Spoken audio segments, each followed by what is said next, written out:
Une semaine des plus offensives, c'est ce qui a été donné à voir dans plusieurs régions du Burkina. Une guerre aéroterrestre ayant fait une centaine de morts côté ennemi dans le nord et l'est et 11 pertes au sein de nos forces combattantes. Une semaine des plus mouvementées sur laquelle revient Dramana Guéné.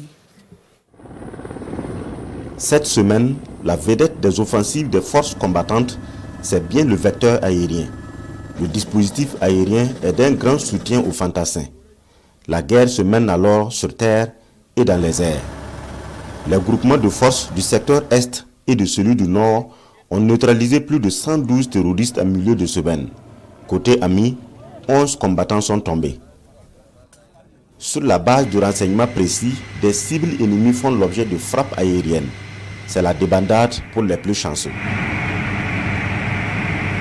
L'offensive est d'envergure, mais un œil est gardé sur la défensive pour ne plus laisser impunis les incursions ennemies.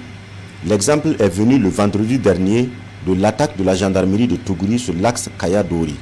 Après l'attaque, l'ennemi est pisté jusqu'à sa base de Dibga. Plusieurs dizaines d'ennemis combattants ont été anéantis depuis les airs et leur matériel avec. Dans la même journée du vendredi, Ndorola dans le Kénindougou est la cible d'attaque.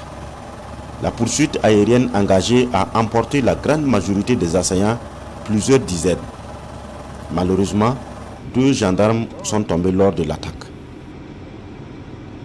Vendredi à Namisigia dans le BAM, un regroupement ennemi est détecté. Les forces de défense et de sécurité ont anticipé avant tout éventuel forfait. 2 positions terroristes sont frappées, une vingtaine de corps ont été dénombrés.